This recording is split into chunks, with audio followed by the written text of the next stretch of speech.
Of course. I knew who you were. I was like, as soon as I got the email, I was like, God damn it, I have to talk to Skyler. He's a funny guy, funny cat. Hey, I love it. I love being slightly known. Slightly, no, come on, man. You're written for the Oscars. You're popping up on Pete Holmes's podcast. You're more than slightly known. I'd put you above slightly, but well below great. Yeah, exactly. There you go.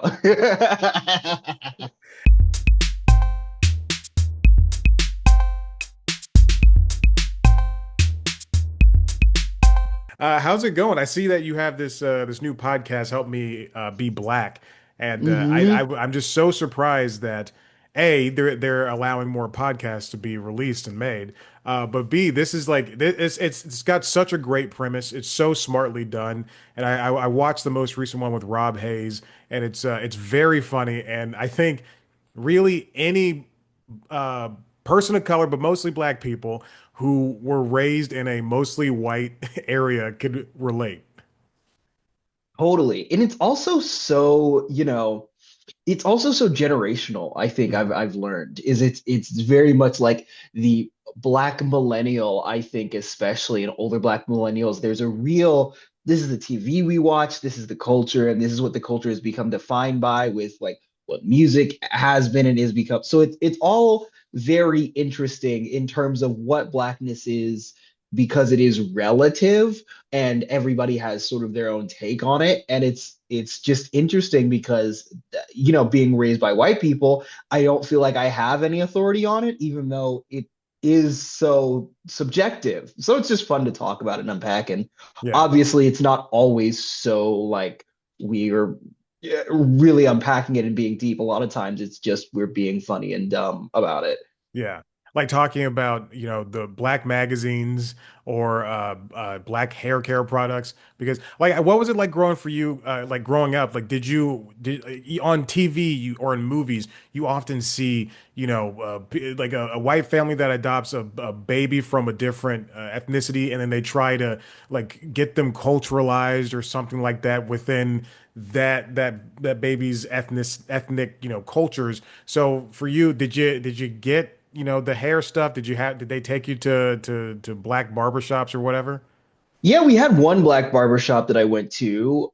Shout out Randy. He's at Flex Cuts. If anybody's in Salt Lake, everybody go to Flex Cuts. He was, he held me down, but I still don't think that I got a good education on personally how to take care of my hair. Like outside of that, I still think they didn't really know. So it was just I'd be looking crazy all the time, then go to the barber shops, and then, that's been something that I've had to figure out. So, and there's just a lot of knowledge that just isn't totally around. Like the culturalization I got was my parents being like, okay, he's got to know all about the civil rights movement and we need to celebrate Kwanzaa. And that's like that's what I got. And that was it. Like that was all I knew of black culture was that like we boycott shit. Yeah. Do you still, when's it? I celebrated Kwanzaa, I think once in my life. And that was when I was a child, and it was because my parents took me to a Kwanzaa party, I think. Did you ever do it more than once? Oh yeah, we did it for in my memory, it was like until my adopted parents got divorced, I think. So in my memory, we did it for at least 9-ish years, maybe. I mean, I Wow. don't know. It probably wasn't like the first 2 years they had adopted me, but since my memory as a child, we were celebrating it like on a yearly basis. I And nobody else was is so crazy.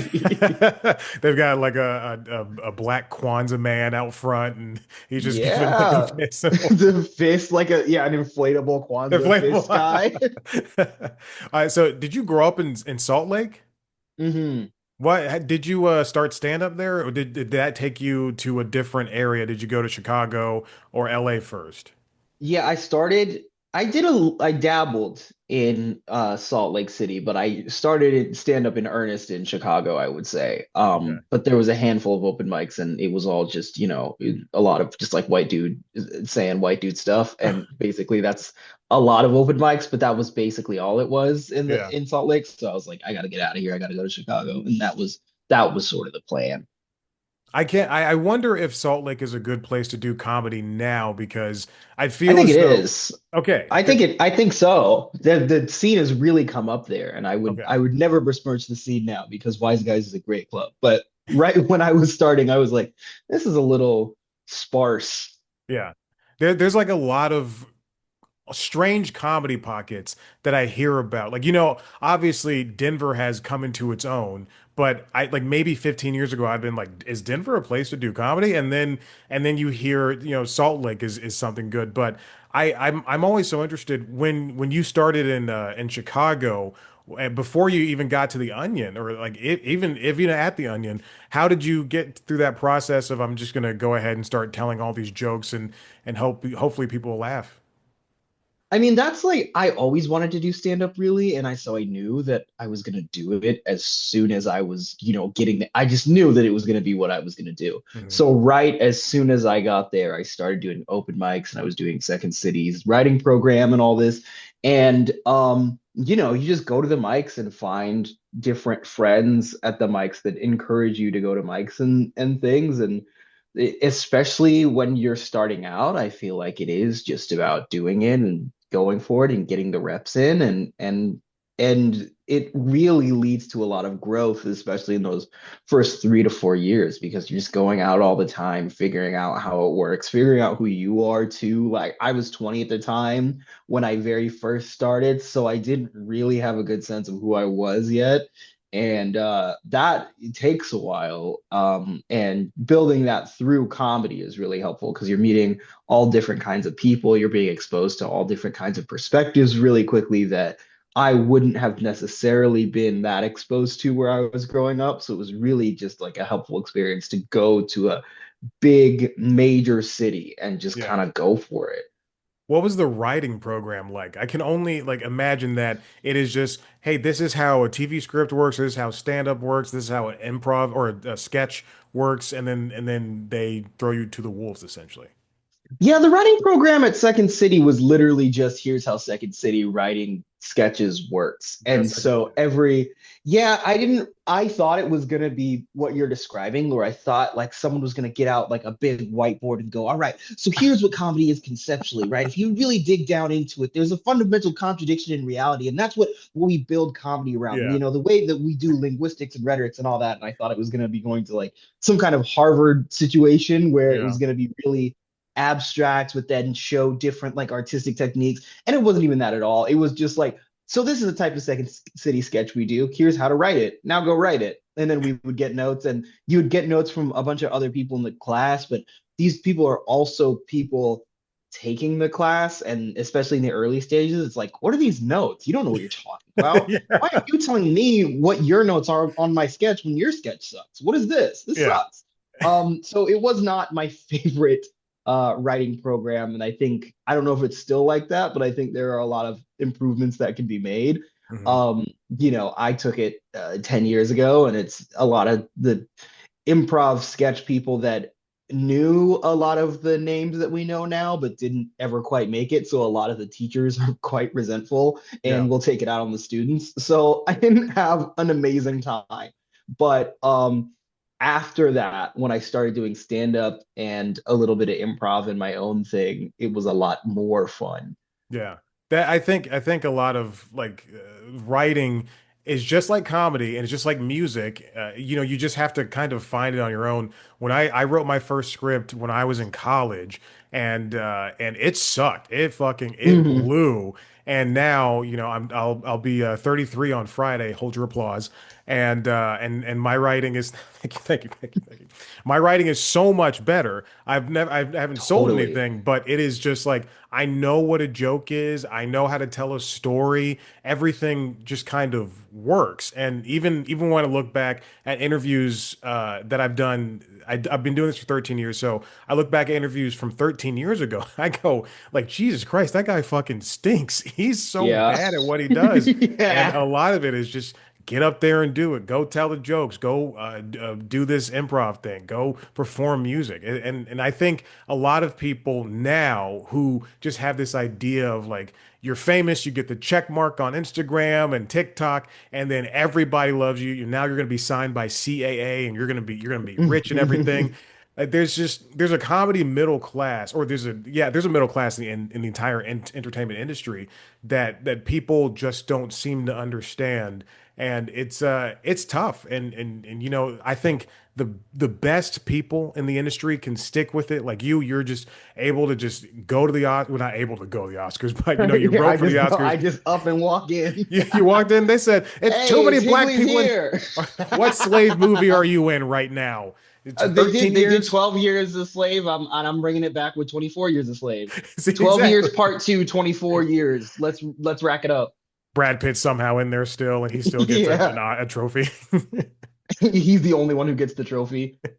But like Hey. it's tough. It's tough. Yeah.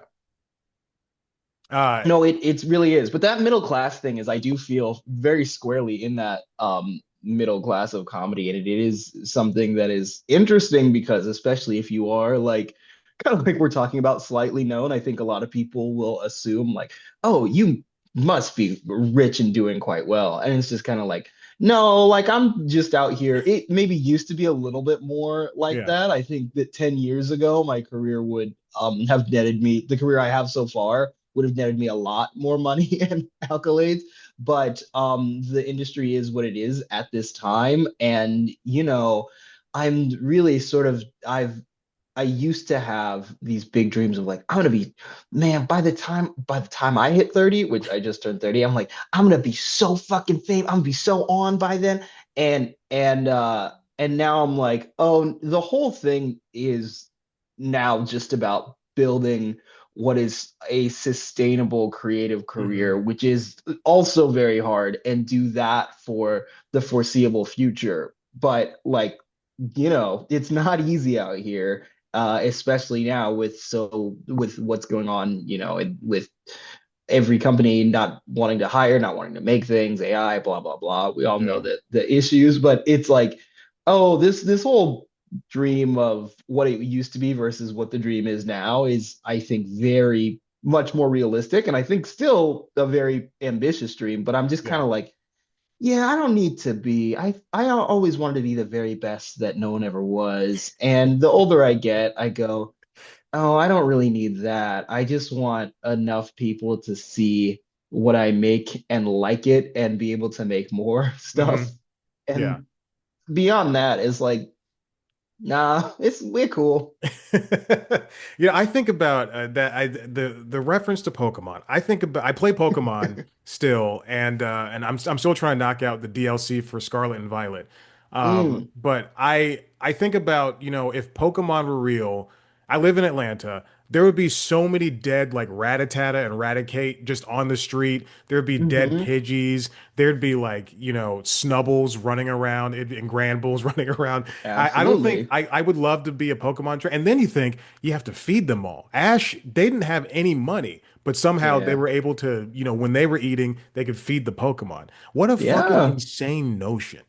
No, it's the Pokemon are slaves, bro. Yeah, The Pokemon are slaves. They literally they just have to live in the balls and fight. Hey, we have nothing to lose but our balls. You know what I'm saying? right. They are they are slaves, and it's a terrible situation that we put them in. And they seem happy with it, but that's just propaganda, I think. Imagine being like asleep at like 2 p.m. on a Wednesday, and then your trainer's like, "I'm gonna fuck you up. Here's my crocodile." He throws a fucking Pokeball. You have to be awake and ready to fight.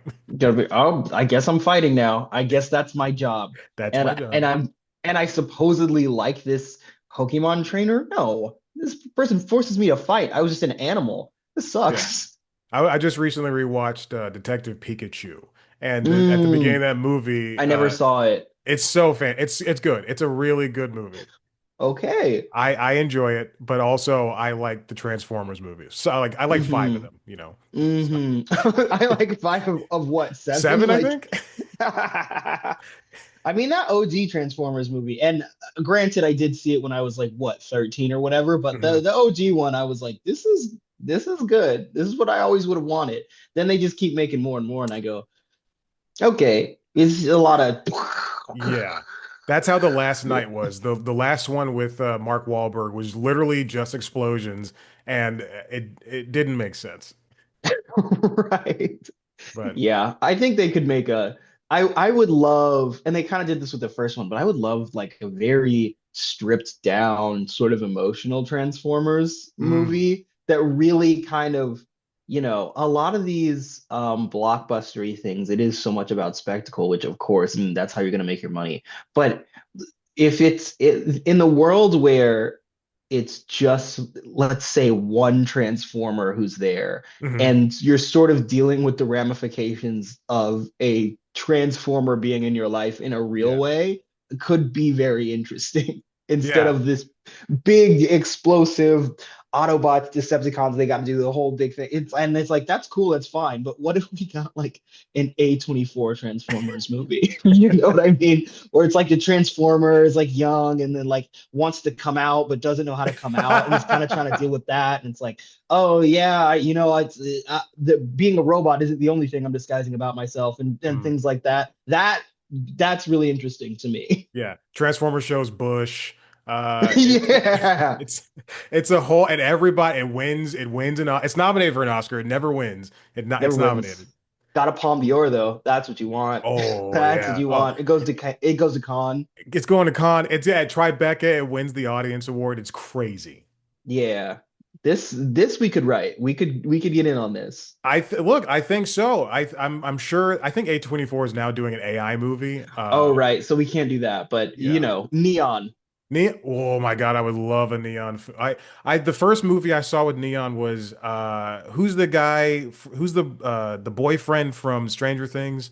Uh, uh, Hmm. oh God, what is his name? Like Joey something. He looks Yeah, like it's like Joey. Yeah. Ben Schwartz. But I know who you're I can see him in my mind. I never knew his name. the first Neon movie I saw was with him in it, and I didn't know what Neon was, and I just thought this is another indie label making an interesting movie, but at least I watched it. Yeah. Was it good? It was great. Yeah, it was about him driving or something. I don't know. Oh wait, was it Baby Driver? No, Was it that wasn't it? Baby Driver. Okay. Baby Driver made me mad. Baby Driver was like, because the whole time he's like stealing stuff and they Mhm. go, oh, but he's such a good boy. And it's just like such a like white man movie. And it's Yeah, like, and then it keeps cutting to him and it's like him and his lady and they're dressed like 50s style. yeah, And yeah, it's like this like weird and he keeps doing crimes, but then like the whole legal system is like, yeah, but he's a really good guy. And I'm like, what? yeah, yeah. This is not happening to anybody else. Besides, it's like, oh, it's because it's a nice white boy. Okay, Uh-huh. whatever. All right, Baby Driver. I'm watching The Shield as I when I work out at home, when I cycle or when I run on the treadmill, and Vic, the guy like Michael Chiklis, he's not entirely a bad guy. He's a cop that does bad things, but that show takes place in the early 2000s. They say the Mm, most racist things. He works with CCH right. Pounder, and he works with like black cops and Latino cops and Asian cops. They say the most racist things. He never gets in trouble. I'm on season 4 and he has not gotten in trouble once. And it's Zero. insane. Like that, those things just happen. And the most, and unfortunately, Walton Goggins is in the show and he's the most racist of them all in that show. It's wild. Oh, Yeah. wow. I've never seen it. Wow, wow, wow. Yeah. Dang. And they were like, yeah, no HR, nothing. This is cops in the early 2000s. This is Yeah. how it is.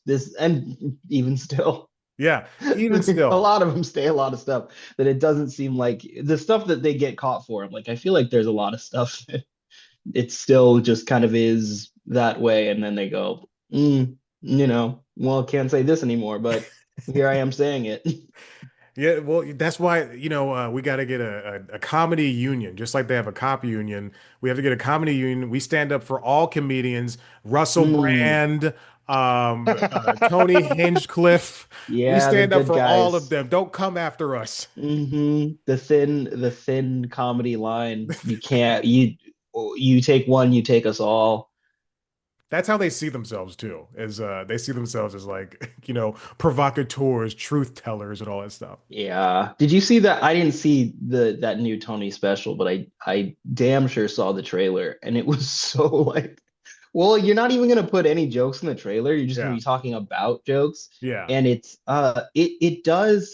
really speaks to the state that we're in right now, not just in comedy, but as a culture where this is so, this is why populism is both good and bad, where it's Mhm. like, well, this is what a lot of people quote unquote want or what they're given and what they've been conditioned to want. But Yeah. then when you're appealing to this lowest common denominator, everybody's worst impulses kind of stuff, you're ending up and you're specifically trying to appeal to that, you're ending up with the worst art that's Yeah. just completely watered down, has absolutely nothing to say, but then has to posture itself as both brave and important. And you're like, why? What was any of this for? What are we doing? Yeah. Why there were people that used to be provocateurs or whatever used to actually have like jokes, or Mhm. they just would go up themselves and do it. And at least, you want to talk about Andrew Dice Clay, who I'm not even a fan of, but like at Yeah. least he did it on his own and built a real character and like had jokes, whereas Tony, like his whole thing just came from like running an open mic where everybody else got to buy into the idea that he was good. It's crazy to me. Yeah. It's crazy that that's allowed. It really is crazy. I spoke to Larry the Cable Guy, I think in like 2020, and Nice. we were doing well, and then like 15 minutes in, he goes something about like the Democrats ruined comedy. I was like, well, we're in the middle of a pandemic, Larry. Like, and then he started comparing. He's like, well, what about when Sam, who's it, Sam uh, Clifton or something like that? I don't know. Oh, Kiddison, yeah. Yeah, Sam Kinison, excuse me. Yeah, he's like, well, what about Sam Kinison? I was like, well, that was then. That was the 80s. Like, it's completely different now. I think it was, when Carson, when Carson was on TV, that's you could do stuff like that. But at some point, you kind of have to grow and move on. And I think that's what a lot of these Austin branded comedians don't know. And then you end up with people like Elon Musk who think and revel that that stuff is like still funny as if it's like 2001 and we can still say, anti-gay slurs or anti-Indian slurs or what have you. The only clip I saw from that Tony Hinchcliffe special was on Tim Heidecker's show, and Oh, he right. played that like the last joke and the lights went out and it was just so unfunny. It made my heart hurt how bad that was. Like I could take I did stand up for like a total of like 3 or 4 times. I could take all the cards that I still have from, 10 years ago and I could go out and tell a joke and it would be funnier than whatever the fuck that thing was. It's horrible. And the fact that these guys, they all think they're counterculture. Like Hmm. that's the thing with Kinnison in that day, to what you were speaking to, is that was a countercultural perspective, and the way that he was going about it was truly was countercultural in its ways. He was still a white man, so whatever. But but like all of these guys right now who are like friends with Donald Trump and all this stuff, they think that they're like counter establishment when they're totally just like tools of the establishment. And it's Yeah. so weird that with what the White House tweets now, Oh my that gosh. even though everybody who has the power is like being like, we're taking the power back. It's like, from who? From who? Some immigrants that all work at like the taco stands and maids in hotels, we're taking the power back from them. It's like Right. that doesn't make any sense. Yeah. And then when something is so popular that's out of their control, like Hamilton, for instance, they want to be a part of that conversation. But you were booed. Like it's literally about like people like you. And then you go to the show, you're the vice president, you're the president, and people boo you. If I was booed in New York at the Knicks game, I would kill myself. That would be really tough. That would Yeah. be really, because you got to be like, I mean, and it takes a certain kind of mind that has doesn't have the ability to feel shame to Mhm. become a person like that. But it is like you really have to be so deluded into think that you're going, you go to a Knicks game, and if you go somewhere and it doesn't even have to be somewhere that big. Imagining going anywhere and everybody in a room boos you Mhm. is like absurd to me. Like that would feel so, so bad Yeah. that everybody just hate and you gotta stand and like he's standing there like, hey, what's up, everybody? It's me. Yeah. Oh, you're cheering. It's cheers. Ah. Ew. That's an insane person Yeah. and somebody that should not have any power, but he has all of it and we'll probably be fine. This game will be okay, I'm sure. Just 2 more years. 2 more years. Just two more in quotation marks. Oh Nothing my bad God. will happen. Oh my God. Oh well, yeah, as right as I'm going to quote our great president, nothing bad can happen, only good can happen. Is what the fuck he said. No bad can happen. Only good can happen. Now, okay. So you wrote for a bunch of a couple of late night shows, and you're still in tight with that world. Was it always something like was it tough? I always ask this when people who've written for late night or for other people. Is it tough switching from that mode of writing for somebody else and then trying to come up with something for yourself, or is it because that person has a different voice? You just go, I can separate the two entities. Yeah, I mean, everything, once you've been doing it long enough, everything does become sort of assignment based and job based, and you start to get good at that. And some, not everybody has that skill, but a lot of those people are, really good comedians in their own right and can tour and make their own money on being their own comic, which is great for them. Um, but yeah, having written for, Conan, Taylor Tomlinson's show, and The Onion, all three very different, distinct voices, with different requirements for the platform or the show. And it is like the only thing that makes it hard to do like your own thing after that for me is simply just like energy, Mm, where like look, you come home after 8 hours of writing. It's like, what am I gonna write my own like stand up now? Like, yeah. no, you gotta have time off for that.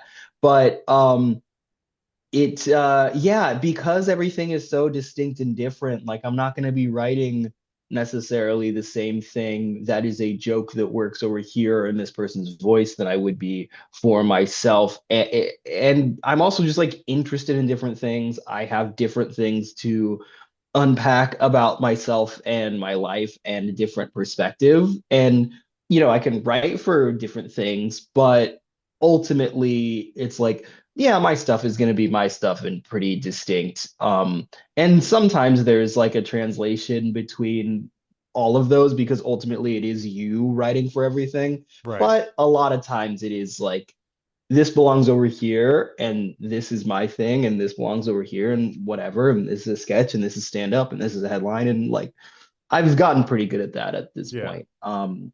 Most of what ends up feeling like I can't tell if that's my own stand up or if that it's like an Onion headline is what will end up being the closest because Onion headlines are pure jokes. So if you Mhm. can get it in the right format that feels like a new enough joke, it's like, okay, so that could go on the Onion or I could like put that in my stand up.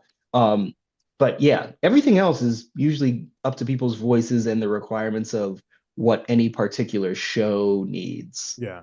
I did a submission packet for The Onion years ago, and it was not good, and I just could not wrap my head around how to do these great one-liner headlines. Like it's Yeah. a fascinating like thing for me because it's I attribute comedy and stand up and all this stuff to working out. There are things in the gym that I just will never be good. I can never get low enough when I do power clean or hang cleans. I can never, Hmm. do there are things in yoga. I was doing yoga yesterday. There's something I couldn't do and I was just like that shit's not happening today. Uh Right. and just writing an Onion headline is it's tough. It's hard stuff. Well, it's also, well, here's what I'll say. It's got its own matrix to it. Mm, It's not, a lot of people have, it's not impossible. It's like once you know, and then once you internalize these things, it is, once you've done it, you really start to get it and can figure it out. But like it is like with anything, like, you write screenplays, and when you first start doing that, you're like, I think I know how to do it, and it turns out so weird. And mm, then you start doing it more and more and more, and then you go, oh, wait, like this should be like this, and this should be like this. And I kind of feel, you get a sense of things until you get really good at it. And then you're like, yeah, it's kind of second nature, but in the abstract, from not knowing or not having done it, it's almost impossible to figure out what the right move is going to be at any given time, and what's going to feel, what's going to feel trite, what's going to feel like dishonest for a character, what's going to feel like meandering. Like all of that mm. is, when you first write, you end up having a lot of that stuff in like screenplays and stuff. And then you do it enough times where you go, why would that character say that? Why would he say something that Yeah, they both know? Like yeah. they both know it, and I'm only writing that out so that a potential reader knows that they both know it. But it's like that's not how people talk. So let's do that better. Yeah. I also want to mention After Midnight. It's the last new late night show that will ever happen. And I can only imagine it was like writing for that show because everybody was so young and so virile and just the skin was so soft and everything. It's amazing to have such like young everybody felt like they were under 40, under 50 because you go to a late night show, everybody's like an elder statesman, but Yeah. it felt new and it felt great and it just stinks that the direction in which CBS is heading currently. We all saw it from a mile away. As soon as they said they won't Yeah. bring back that show, even before Comics Unleashed took that spot, I was like, holy shit, this is changing times, and it makes me miss late night. There is a new late night show, I guess, done on YouTube. And it's with these influencers that I do not know, and I have no hmm interest in watching it. But it's it that After Midnight was like the last gasp when it comes to this genre, and it stinks that it's gone. Yeah, I don't know if it's gone. I try to be positive about stuff. I think it reappears in a different form. I think what we all have to remember is that the all of art, and I've been reading this book that's been really helpful called Immediacy by Anna Kornbluh, but it's one of the things that the book says is all of art and all of the, for lack of a better term, content that we consume is all sort of downstream of the financial logic of the day. And the Mm, only reason why late night shows ever existed is because there were these broadcast TV channels, and they had all of this time slot, whatever, but they had to fill some time because they wanted to sell more ads, yeah, but there wasn't enough like written shows or whatever. And they didn't want to put stuff on that late that not, everybody was going to watch, that you had a narrative to have to keep up with. So they yeah, came up with late night shows because originally they were just like literally filling time to sell people more ads. And because that's not how the structure of TV and everything works anymore, then it has less of a necessity, a purpose in a economic way, and now it's sort of just like a cultural thing that's been grandfathered in. yeah, So, and culture is shifting, so, and people who are younger like don't care about like this older cult, like that this is still the same thing, and we all who grew up with it crave it, but the younger generations who didn't grow up with it as much, they don't feel like they need that. They have right. TikTok, they have Instagram, they have a bunch of stuff. So it's very interesting the way tech has undercut every industry, but that doesn't mean I don't think there's not going to be opportunities for what that is in the future. Mm, I think it just simply shifts and changes because everybody is always going to want some different version of a show or something to watch or something to laugh at. But is it going to be a traditional in the network TV form? It's like, I don't know. I don't know how long network TV is able to do their thing. That's yeah. not, they got to make all their money on like young Sheldons and stuff. So I don't know, but it does suck the phase that we're in of the decline of it before the resurgence in like whatever the next phase is going to be, Right. based on whatever the financial logic of the that era is going to be. And I do see a shift. There's a couple of projects that I'm working on where it is shifting and we're doing like new versions of stuff, but it's Mhm. still kind of like, yeah, I don't know. I just have the skill set that I have, and I just am gonna try to pivot Yeah. in as many directions as I can. Yeah. I can't wait for CBS to do Teen Sheldon, and it's just him locked in his room jerking off for 22 minutes. Yeah, that's gonna be a good one. They'll get there. Also, you're reading a book about art, and I'm reading Heat 2 from Michael Mann. Is It's that good. good? It's good. Yeah. Okay, good. It's People have liked it. it's fantastic. I'm reading everything in Al Pacino's voice because Al Pacino's character is still alive. Yeah. So Oh, he's still in there. yeah, it's That's crazy. awesome. I can't imagine what the like if he does make this into a movie, I can't imagine what it's going to be like. Good luck to him. That would be, it would be really, it's interesting to see a sequel right now because of, it's been so long. And like, Yeah. if you watch Disclosure Day, for example, which I Hmm. haven't been able to stop talking about recently, I'm like, oh, this is like an 80s movie, It but is. like, now, and it's very silly for that reason, but I get why Spielberg is making it this Yeah. way. Yeah, like hearing John Williams's music in that The movie, whole time, I'm sitting where in it's the like, theater doo doo like, doo am I? doo doo doo doo doo, and you're like, are you sure? And I speaking of white people in movies, I that you could have changed. No offense to Josh O'Connor, he and Liv Houston. That could have been any other person on the history of the planet Earth. He's such a boring guy. I know again, Mm, no offense. He's a good mm-hmm, actor, but we could keep Emily Blunt because she's so beautiful in that role mm-hmm. and as a beautiful human being. And then we could replace Josh O'Connor with literally anybody else, and I'd have been fine.